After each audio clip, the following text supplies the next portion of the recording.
Сәлеметсіңдер ме, оқушылар? Қазақ әдебиеті 5-ші сынып. Бүгінгі өтетін сабағымыздың тақырыбы таза мінсіз асыл сөз бөлімінен Керқұл атты Кендебай ертегісі. Балалар, осы сабақта қол жеткізетін оқу мақсатына назар аударыңыздар.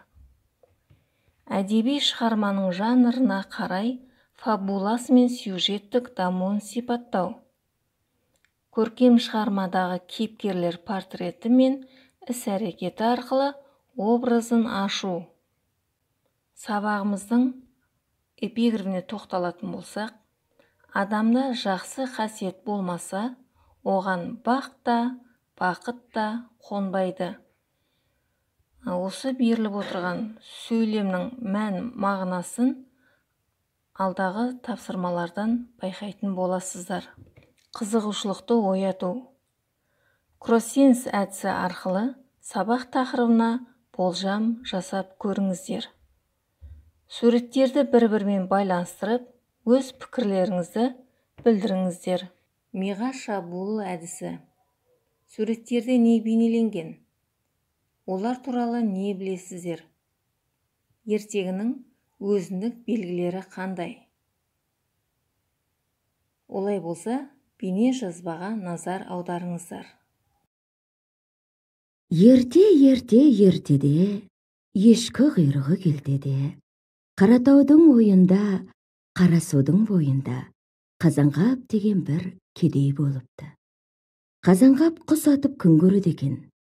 Әйелі ау тоқып жамау жамайды екен. Осылай өз күндерін өздері көріп жүре беріпті.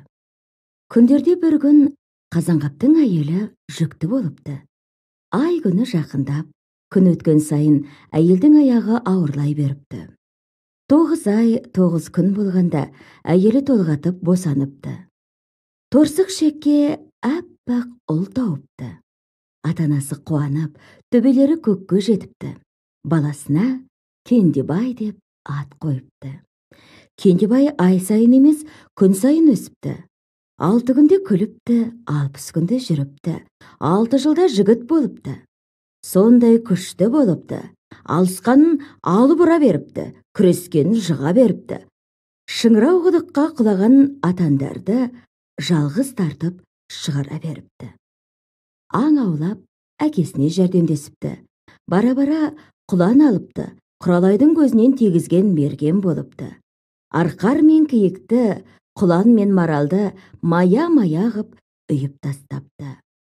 Қарасудың бойындағы қара үйлі кедейлер қарық болыпты да қалыпты. Күндерде бір күн Кендебай аң аулап жүрсе, Қаратаудың ойында, терең құздың бойында арыстандай көкжал бөрі бір буаз биені жаңа ғана жарып жегелі жатыр екен.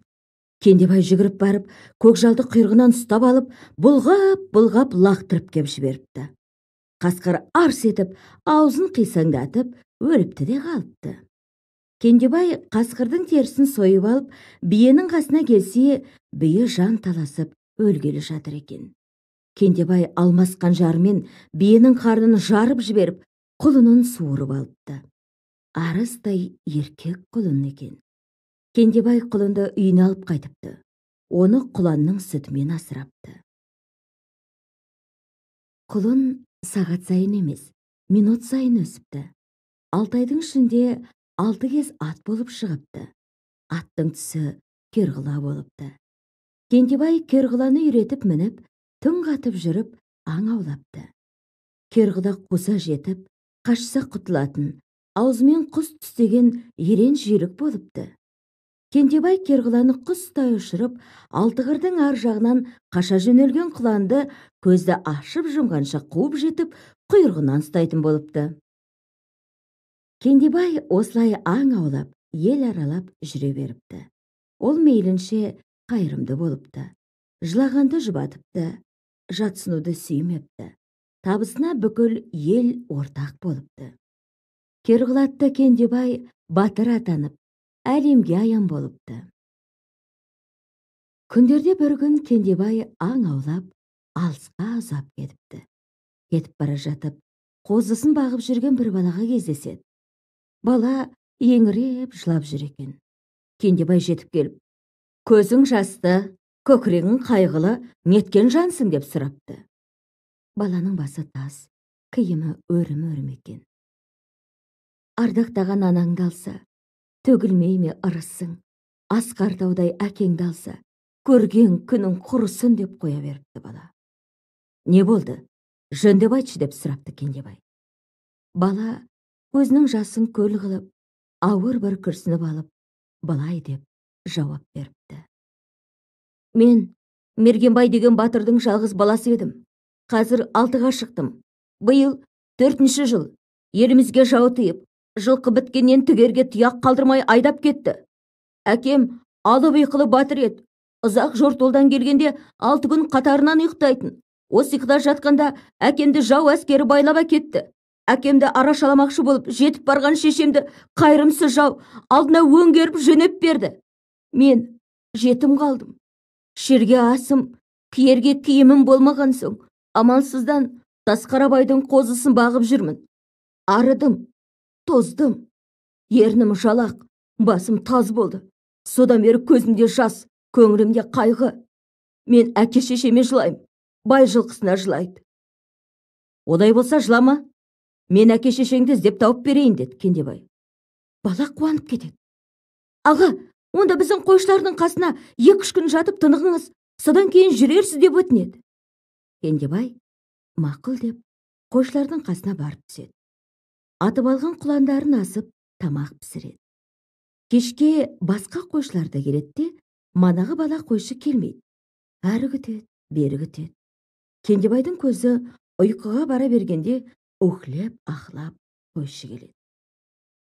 Бейне жазбаны көріп танысқаннан кейін бағдарлау мотивациялық кезеңіне тоқталамыз. Балалар, ерлік ұғымын қалай түсінесіздер? Кендебай ең алдымен қандай адам?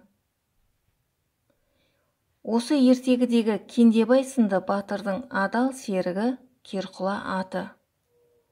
Кер құла мен торының, құла сары мен жиренің аралас түсі.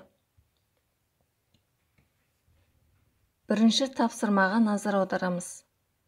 Қате орналасқан жоспар атауларын ретімен орналастыр.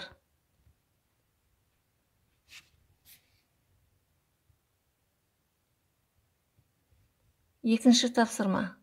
Кейіпкерді таны.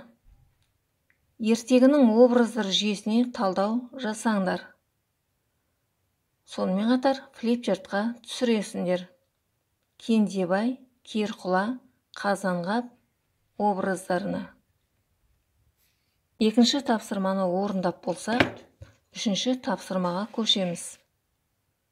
Жырдағы кейіпкерлердің портреті мен іс-әрекетін талдаңыз. Өз пікіріңізді білдіре отырып, кейіпкерлердің іс-әрекетін шынайы өмірмен салыстыра сипаттаңыз.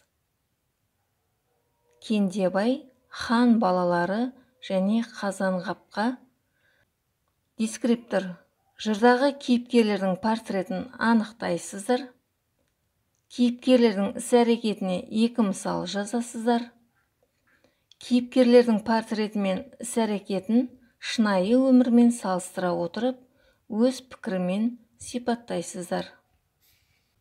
Кім жылдам ойынына тоқталайық. Мақалдарды мазмұн жоспарына сәйкестендір. Бірінші. Кендебайдың дүниеге келуі. Екінші. Керқұланың тағдыры. Кендебай мен жетім бала. Кендебайдың аралға баруы. Кендебайдың биені күзетуі. Хан бұйрығы. Кендебайдың бұйрықты орындауы.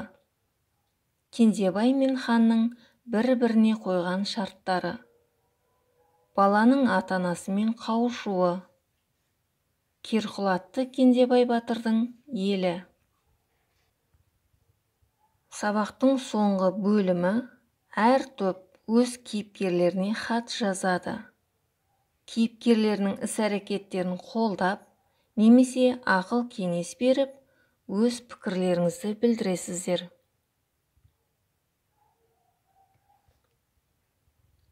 Үйге тапсырма менің досымның басынан кешкендері тақырыбына ертегі өрбітіп жазып келу.